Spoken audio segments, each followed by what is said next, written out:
Hey guys, this is Rage Saver. This is going to be our first YouTube review. We're planning on getting some Let's Plays and some other just crap we don't really know. just videos and stuff up about random whatever we feel like kind of stuff, music, videos, games, whatever, movies. And I'm James. I'm Nate, and I'm Dylan. Yeah, don't interrupt the man. All right. And our first review is going to be on the new Blink-182 album, Neighborhoods.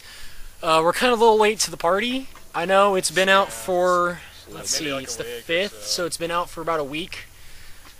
Yeah, exactly, Still about pretty a new, week and a though. half. Still pretty new. So it's new, yeah. But I wrote a review on Facebook, and then I took it down because I felt like I trolled too much on Tom, which I'll get to that later. But I didn't really like my first review, so I got two of my best friends here to help me. Is Tom like I can't remember, is he the bass or the guitar? I'm gonna get trolled for saying on here. Tom, okay, we're gonna start here. For those of you who don't know Blink-182, Blink-182 consists of Tom DeLonge, whatever. It depends on what mood he's on. Depends on what mood he's in is what he calls himself, you know. But he is the guitarist, vocalist, and Mark Hoppus is the bassist vocalist for the band. Favorite. And then all our favorites, Travis motherfucking Barker, the drummer, who is basically God incarnate. So I don't want the comments on this video to be, I hate Travis, he's overrated, because he's fucking awesome. Whatever, it's our opinion. Just leave him alone. Leave Travis alone. Alright, so let's get on with this now. So, now, odds are if you're here, you know who Blink-182 is. Obviously. And if you don't, you know who they are now. But Blink-182 is a quote-unquote crappy punk rock band from 91, Yeah. where their first release being Buddha, which was kind of it started off as a demo and got released as an album. Oh yeah. And then it was Cheshire Cat after that. Still, I think one of their best. They mainly on that album they had a lot of rehashed songs. They redid them better quality because that was their first big album. And then after that, man, I'm pulling space. What's after Cheshire Cat? I think it's Enema of the State, is it? Enema of the State, pretty sure. No, Dude Ranch. Okay. I am going to get in so much trouble for that. Dude Ranch, which You're the one that knows all of it, too. yeah. Dude Ranch is still one of the best. It's got songs like Damn It, Josie, stuff like that. It's For the record, by the way, Nate and Dylan here aren't big Blink-182 fans. This is the first We're album. not avid fans. Yeah, we're just kind of like I think I started with what was before the self-titled album?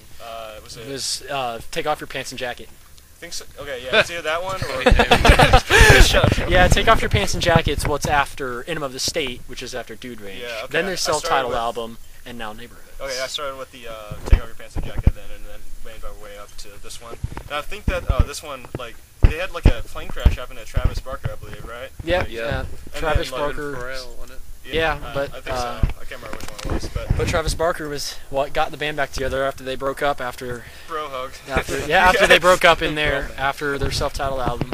I think they broke up in 05. I think so. Don't hold it to me. It's summer 03, 05. We're not perfect, don't worry. Yeah, Okay. no trolls.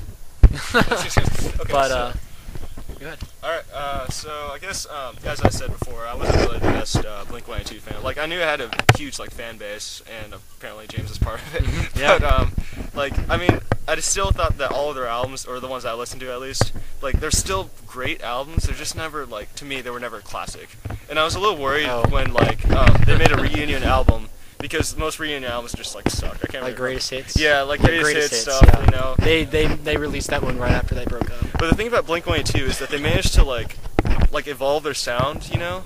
But every time they do it, they seem to never really change my opinion of them. Like, I don't really know like the whole history about it, but like I just know that their albums like manage to evolve every single time, but like they never really change their sound, like the root sound. They just kind of change like their out sound. Well, honestly, like I've never really been a fan of Blink-182. I just have to say it's not really my style of music. I don't hate them. It's just like a lot of it sounds the same to me, and I think that most of the time they rely on catchy songs to catch your attention. Yeah, kind of. But I mean, I like this album. It's not a bad album at all. Okay. Spoiled it, but Okay, this is where it's going to be like a major disagreement between you two. I know. Okay. You're the fan base, Yeah. So I am a huge Blink-182 fan. And I've been. Sure was said that too. No, it's famous. It's close, Travis Barker. Yeah, close. You know? But I've been with them since it was right after Dude Ranch, but right before Enema of the State. It's pretty close to So it was right before they got pretty mainstream, but not underground, anymore. So I jumped on when Travis Barker was the drummer, not Scott Rayner, if that's how you say his name. I'm not sure. It's Rayner, Raynor, You know more than us. something. The guy that got fired for being a drunk. Yeah. But yeah, I love their music. It's that fast kind of rhythm stuff, Right. and they inject their humor into the band. Yeah, You they know, really do. so like every time you listen to us, they've got at least 1 or 2 songs on every album, except for the new one, which I'll get to that has like a funny song that just makes you laugh. Like Adam's song. This is the song about suicide. Yeah. Wow, way to be classy. Yeah. Cheshire Cat was great. That's still one of my favorites. It'd be definitely top 3 or 4. But Buddha, I kind of consider that to be just like Cheshire Cat because a lot of the songs on Cheshire Cat are off Buddha. But I think before the new album, my favorite album was probably Take Off Your Pants and Jacket. Yeah, I can't with think the of it. second being Enema of the State. Shut up, Dylan. Because Take Off Your Pants and Jacket has First State, Rock Show, it's got Online Songs, Anthem, Part 2, and there was one more song that was Reckless Abandon. I really like that one. And second place definitely was Enema of the State, because that one's just, I think, classic Blink. Because that one's got, like, Adam's song. It's got What's My Age Again, which is definitely one of the humor songs, like Yeah, I said. That song's funny as hell. I love that song. And All the Small Things, which is probably debatably their biggest release, right? Yeah. I got my head already. Yeah, if you're not a Blink-182 fan, you know that song. So I'm gonna go out and say right now that that's their biggest song. Everyone knows that song. It's the mainstream song. that's It good. might not be the My head best, but it's their most well-known song. Well, I mean, like I said, I've never really been a fan of them. I don't hate them, but it's just the fact that it's not the first album that I would want to listen to. Is basically what I'm saying. So. I'll go into Oh, wait, a little thought- bit more of a history real fast before we move on to our album opinions, Okay. because this is actually kind of important. Sorry. It's fine. No, go ahead. But basically during Blink-182's hiatus, quote unquote, as Mark Hoppus put it, Mark Hoppus went to do Plus 44, which he did kind of like a new sound.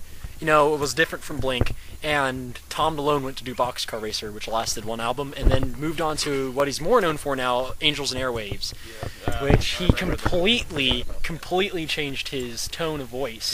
He changed it from like this nasally kind of awesome. I kind of liked his older voice, but it was more of like a nasally kind of sound. And now he's a better singer, yeah, but it sounds way different, and that's what a lot of people don't like. I know. I think it's kind of like that influence of Angel and Airwaves kind of went into Blink-182. Yeah, and so it's kind of a love-hate thing if you like them or not. But yeah, if you've been a longtime fan, I know you'll love this album if you're a longtime fan. Right. I think this is where fans, like bandwagon fans, are gonna jump off because of the different sound.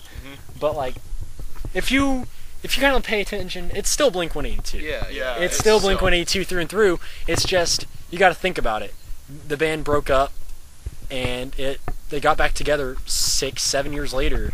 I mean, you're going to be pretty naive to think they're going to come back sounding exactly the same. Plus, they've gotten older, so they can't just do the same They've stuff. matured. They can't sing about taking off their pants and jacket.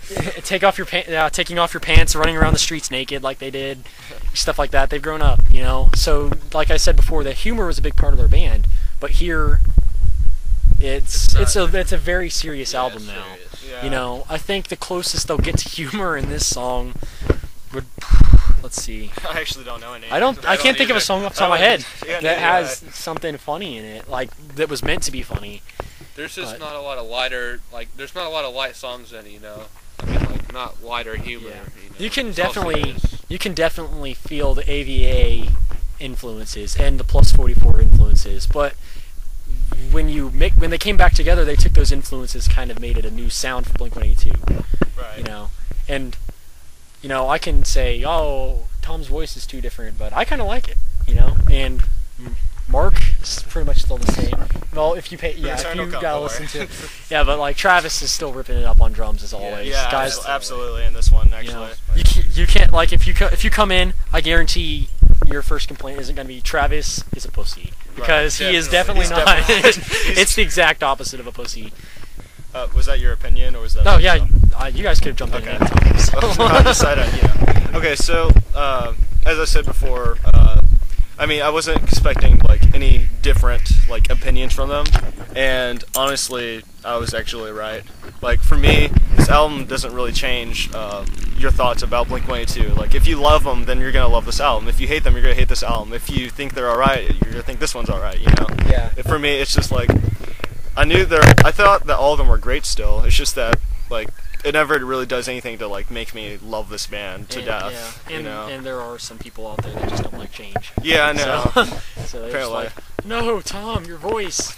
I think. Sorry, I really don't like. I'm sorry. Yeah, I don't care for Tom's voice in this. He didn't bother me in the self-titled one. You know, like singles like what was that? What was the singles called? The I miss you and I can't take it seriously. Sorry, for those of you who don't know what's going on, you can't see two people just kind of like walk past us, and we're like, hey, what's up? And we're like, Okay, awkward. Okay, yeah. So, all right, now that that's out of the way, let's move on. Okay, so anyway, so like stuff in I miss you and what's the other one called? Feeling This. Yeah, their new Like, album kind of led Tom's- up to this, which yeah, was Tom's- kind of nice. It wasn't just like a big change all of a sudden. Right. It's just that Tom's voice for me seemed to get worse. Like it seemed more too influenced by the Angels and Airwaves voice that he has. I do like how he's kind of switched up.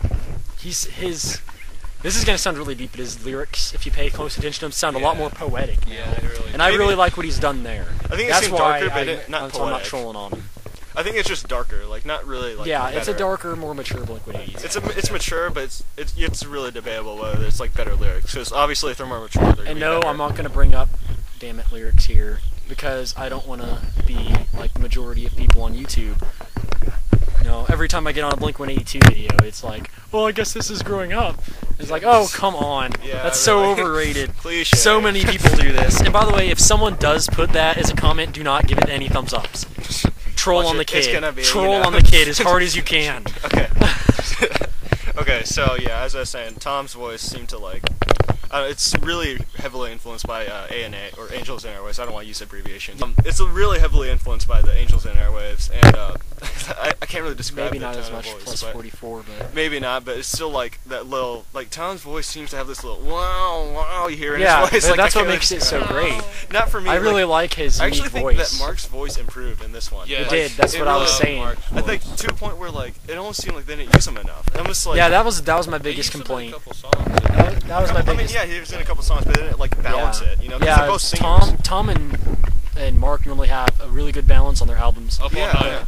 Yeah. yeah, up on that. Yeah. Up on that day. And mainly just in the just like songs. Yeah. Like if you go take a look at like Take Off Your Pants and Jacket. Yeah. Okay, there we go. Take like and then like Enema of the State. It's gonna be my catch. Normally every other song they kind of rotate which one's the lead singer. Yeah, I noticed And that. Tom was basically lead vocals in this album a lot. That was probably my biggest complaint. I think so. Is too. that Mark was very underused, and that's probably why Hearts All Gone's my favorite. And I It's because know. Me Mark too. is like the best singer. No offense to Tom. I like Tom, Yeah. but I side more with Mark Okay. just because I play bass, I guess, right? Yeah.